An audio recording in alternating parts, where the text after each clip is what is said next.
ꯋꯥꯔꯤ ꯆꯐꯨꯅ ꯇꯥꯕꯤꯔꯤꯕꯁꯤꯡꯕꯨ ꯇꯔꯥꯝꯅ ꯑꯣꯛꯆꯔꯤ ꯉꯁꯤ ꯑꯃꯨꯛ ꯃꯌꯥꯝꯒꯤꯗꯃꯛꯇ ꯑꯅꯧꯕ ꯋꯥꯔꯤ ꯑꯃ ꯑꯃꯨꯛ ꯄꯨꯗꯨꯅ ꯂꯥꯛꯆꯔꯤ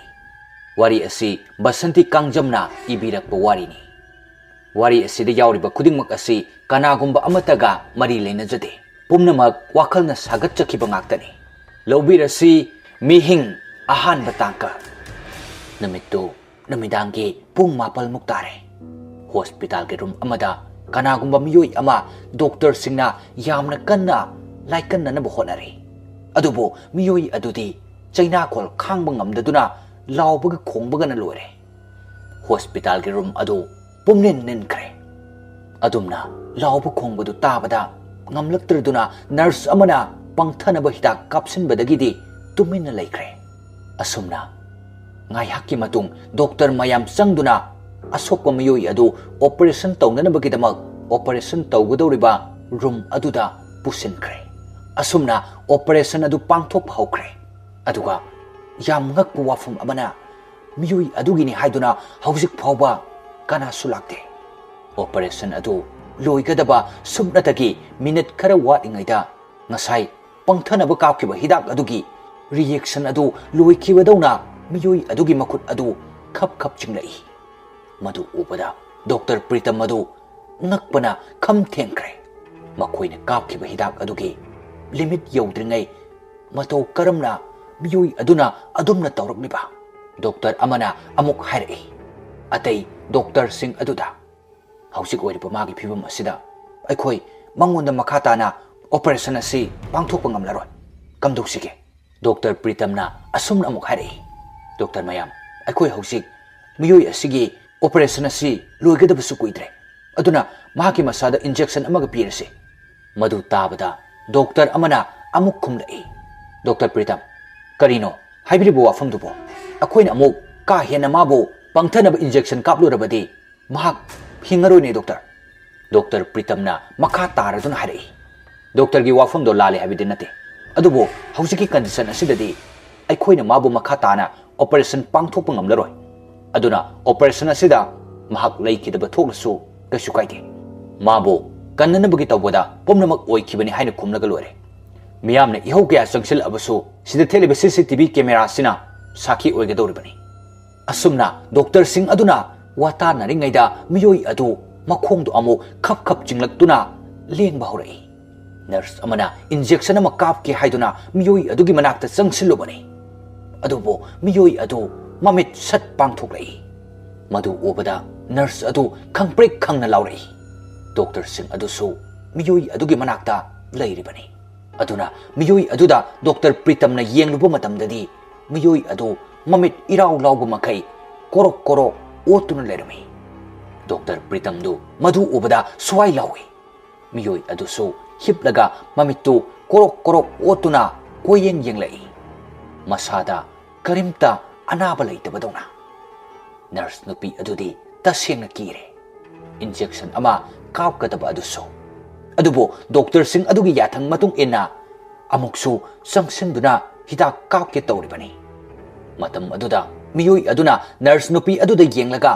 ꯃꯔꯧ ꯂꯩꯕ ꯃꯤꯅꯣꯛ ꯑꯃꯒ ꯂꯣꯏꯅꯅ ꯅꯣꯛꯐꯦꯠ ꯇꯧꯔꯛꯏ ꯅꯔꯁ ꯅꯨꯄꯤ ꯑꯗꯨ ꯍꯤꯗꯥꯛ ꯀꯥꯞꯂꯨꯕꯗꯤ ꯂꯥꯏꯊꯣꯛꯈ꯭ꯔꯒ ꯃꯈꯨꯠ ꯊꯛ ꯊꯛ ꯅꯤꯛꯂꯒ ꯃꯤꯑꯣꯏ ꯑꯗꯨꯗ ꯌꯦꯡꯗꯨꯅ ꯂꯩꯔꯤ ꯗꯣꯛꯇꯔ ꯄ꯭ꯔꯤꯇꯝꯅ ꯑꯃꯨꯛ ꯆꯪꯁꯤꯟꯗꯨꯅ ꯑꯁꯣꯛꯄ ꯃꯤꯑꯣꯏ ꯑꯗꯨꯗ ꯍꯥꯏꯔꯛꯏ ꯑꯩꯈꯣꯏ ꯅꯪꯕꯨ ꯍꯧꯖꯤꯛ ꯏꯟꯖꯦꯛꯁꯟ ꯑꯃ ꯀꯥꯞꯄ ꯇꯥꯔꯤ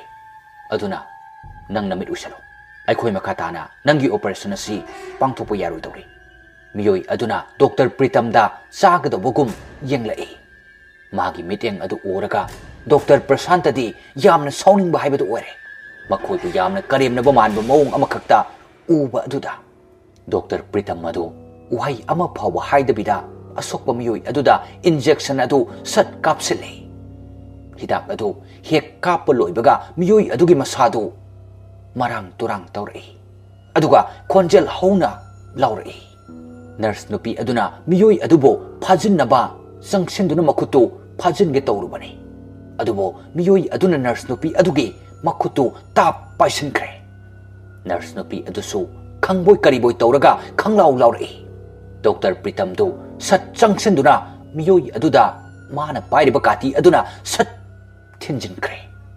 Nurse nupi adu miyoi adugi makhutagi nanthorktuna kapli kapli tawraga asumna harai ai masigi sinpham se pamdre aduna toklage masigi sinpham sida ai makata na sum leirabadi ai gi nuksiraba ichil inaw amadi ima baba hoiga kuina leiminagani thachadre wara hui bayade Dr. Pritam ai chatkrage Dr. Pritamna nurse adugi wadu tarak harai henthoi karigi damak nangna adumna wabage aikoi mayam leiside karimta khangano Dr. Nurse habise miyoi kayagi seba ki damak isorna tharpani aduna thabak ama tawbada kitang asoiba lakpada pungning sonthagadaba nate asumna hainaringai tanja aduda asokpa miyoi adu hiplambadagi phuk haugalai Dr. Singdu loina pakale madu ubada Nurse henthoi Pritam gi matungda laisinduna kibana henmin kiduna mapisu tap tap tarai miyoi adusu atamnana henthoi da hekta yenglai Dr. Singh adusu manak sangsin bakire karamna sangsin lugani namidangi matamgo oire hairiba phibham aduda henthoi du Pritam gi lengjumduda makutu thamlaga yamna kina leisilai Pritam su henthoi gi makutuda magi makutuna sejet paisalaga pakat kanu haibugum tawri Dr. Singh adusu kari tawgadabano khangtre wakalga amata thoktre senthokna khrasi hairasu karamna senthoklo makoina senthokragana miyoi aduna kari amuk tawrakadagi khanbada tanja aduda miyoi adu mana heblaba bet adudagi kumthadawgi tawrai madu ubada Dr. Pritamna asumna harai ngaiko nang kumtharakano adubo miyoi adudi mangonda yaliba hidak kapagi mari marang sing adu loina phoidatlaga laktana langthokre Dr. amana miyoi aduda mana pairiba operation tawbada sijannagadoriba khuchu khulai adu amamamta pairaga langsinba horai miyoi adugi matawdudi mi charage haibagi mawongni adubo miyoi adu Dr. Prasantagi manakta asum sangsinba horai madu ubada Dr. Prasanta adu matung lomda makhongdu asum tapna matung halai atai leiriba doctor makhoi manga taruktu amana amada sat yengnarai Prasanta du miyoi adudagi karamna leithoksigi haina wakal tawri adubo leithokpadi ngamdre asumna miyoi aduna Dr. Prasantagi makhori adu mietlaga walduda namsinba horakle Dr. Prasanta du miyoi adugi pukshepta mana pairiba khulai aduna yamna sapu kanna thinjinkre miyoi adu Prasanta da khana yengaga magi asokpa mafam aduda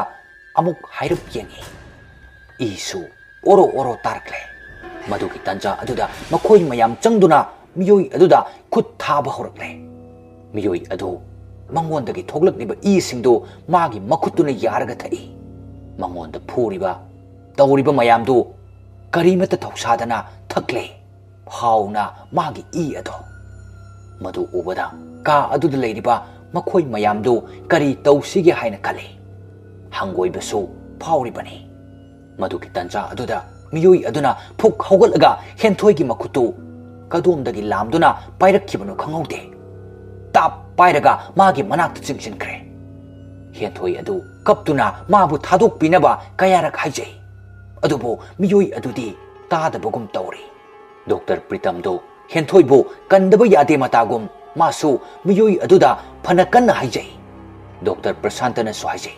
nangi apamba karino aikoina soidana pigani nupidu thado miyoi adu ngasai makaidi sakpham kairamdabani adubo handak mana yengkhalakpa matamdadi mayaga adu musin muradana sakphumuk lawba mamit ani aduga i thaklubagi machinbal adudasu i tairi tawraga yengkhalakpa matam adudadi loire yengaidre miga amata mandre magi phibamdu ubada Dr. Singh adu matung khanghan handoknarai henthoi kaptuna leiribanina miyoi aduda yengsilude adubo mana kaptuna lukthaduna leiringai tanja aduda miyoi aduna hairap cheptharaga henthoi gi maithongdu yengai henthoi yamna hinadana miyoi aduda tapna yengkhalakbani adubo miyoi adugi masaktu ubada khangduna koilau laurai asumna room asida problem asi thoi haiduna pau piba chanagadabasu loina kire phone tawgadabasu bap oinadre henthoi du Dr. Pritambu amuk kawi Prasantabu amuk kawi mabu kanbinaba kayarak haijay adubo kananasu sangsinduna miyoi adugi manaktagi henthoi bu lawthokpa ngamnadre masai makaidi miyoi adu wa ama phaw hairamdabani adubo hausiktada khonjel gadu ichau chauraga ngangduna hairai nang aigi nupi oirasi ai nangbo yamna kalakpa phawi wahai asi tabada henthoi gi masada yamna hainadaba tukachaba phawrami miyoi aduna makha taraduna amuk hairai aina haiba yaragana makoi loina kanbige yadragana mafam asida nangsu yauna aina hatkani henthoi du kappadu phawa khonjel thokna kappa ngamdre atai leiriba doctor sing adusu tasengna wakal thoktre makhoisu kari karam tawraga henthoi bu kansige khalibani asumna tawringai tanja aduda henthoi gi mamai duda miyoi aduna marai du sangna tingthoraklaga leklai henthoi mamit chejet usilaga makhutuna mamai adu khumjinna honare matau adu yengba ngamdraba doctor sing adu sauduna khudakta pangthanaba hidak adu yamna haisingna plan tawraga Dr. Pritamna laktana langsilaga miyoi adugi pambom chap chana taduna kapsinkre asumna miyoi adu minute mangamuk leiraga wantakre madugi tanja aduda henthoi bu puduna makhoi loina room adudagi chenthoknarakle aduga mapandagi room adugi thongdu chetna lonsillamlaga makhoi loina lakle hospital aduda leiriba doctor nurse mayam adu makoina pakatna chenthoknarakpadu ubada mahi sinduna hanglami makoisu thokiba thawdok pumnamaki wari lirami somdana kamdawri miyoi adu amuk lengba horakle mamit mana pangduna makut masa prok thekduna machinda tairiba I adu lektuna haugalai mana haugalakpa matamdadi kanasu leiramdre miyoi adu sauraga yamna kanna lauraklami mana laubagi khonjel adu hospital duda leiriba mipum khudingmak loina tarami khonjel adu tabada leiriba mayam adu manakong thangatuna maikaidu kadomdano haina yengle Dr. Pritamna atai doctor sing adu da harai asigi miyoi si kanana hospital asida puraklamaro nurse henthoi na khumlai doctor nupa amana puraklambani aduga madi lambi de accident thoktuna taraga leirami mana thengnaduna bukhalakpani haiduna adum chatkre Dr. Pritamna as adudi kamdogani hausik oihuriba miyoi adudi mangonda karigumba makhal amadagi khulai changhaudre matau karamna mabu laksingani aduga mafam asida leiriba anabasing asina kamdoba henthoi na harai doctor aidi taseng kire ai mafam sida mikup amata panthaduna leningtre asumna mahi onsin aduna wari sanari ngai tanja aduda hospital aduda thaliba mai adu pulap mutkre aduga atiya dasu thabalgi mangal machet amata ukidre hospital aduda leiriba miyoi sing adu loina pakatpa phaurai henthoi du kappa horakle Dr. Pritam di gyan ngaure henthoi bu themgadra atai miyoi sing adugi pungning bu phathagadra henthoi harai doctor ai hausimak yumda hankrage henthoi nang aibu thadokraga mafam asidagi chatpa ngamgani khalagadi ai nangbu khamlaroi nang chalo Pritam gi wahi adu tabada henthoi Pritam da sejet konsinduna kaple Pritam su henthoi bu tapna konsinduna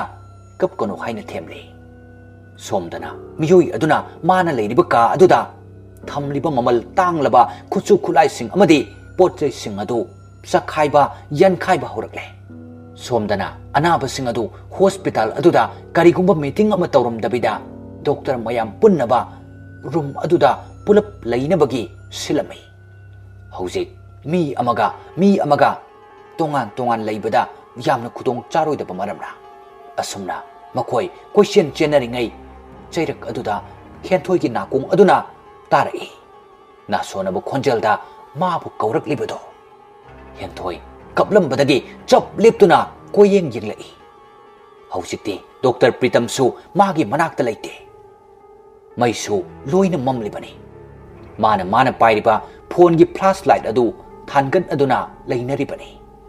henthoi su adumna mana pairiba phone gi flashlight adu thangatlaga mabu kauragliba adumda thanduna yenglai matam aduda ure kanagumba misak amana leptuna leibado henthoi du yamna kina tapna hangi kanano haina misak adudi mamaidu suglai leithorakte henthoi du maidu thalaga misak adugi manakta tapna asum changsilai misak adusu masi sugleng lengde henthoi su mamaidu loina suktoklaga yamna kina asum lakpana misak adugi manak yorakle henthoi na hek yorakpaga misak adu mamai sat leithorai matam aduda henthoi khanglau lauraga maikai khangda amamba marak aduda chenkre somdana miyoi aduna mana leiriba room adugi thongdu manunglomdagi kaukhaiba horakle nakal amadana Dr. Pritam do atai mayamdugi question chelingaida henthoi bu ngayak kauthokure mana henthoi bu ningsinglakpa matamdadi henthoi du uba phangdre mai sumambanina kanada bu hangluni somdana henthoi mana chelaklibadu kada yorage haiba khangdre mana sum chelakpa aduda henthoi du khudi su muk thijile mamai mamit ka du igi ngakta ngaire mathong khangda chelakpa aduda usawa sana panduna yatkiba thinkiba sing aduna maram oiraga amamba marak aduda henthoi du chenba sungamdre yengki ba maikaida amamba ngakta ngairabanina kibana sulore tawpham khangda matomta koilau lawi aibu kanbiyo haina asumna mathong maram khangda leiringai tanja aduda henthoi gi matungdagi kanagumba misak amana magi lengbanduda lamduna pairai matam aduda henthoi du mapi tap taba makai laurambadu chap leptuna mangonda pairaklibasi kanano haiduna yamna kina leptuna leiri matung onthoklaga yenge kale adubo onthoktuna yengnabagi thona adu mangondagi mangkhre adubo aki tujung pumnamak phajilaga mamaidu tapna sorga du chaning chamang samnadabida yenglakpani adubo henthoi du khanglau lauraga matung handuna amuk chatki tawi mahakna chatki tawbaga handakti henthoi gi makhutu miyoi amana tap phakre wari asigi mathangi part ngaiminasi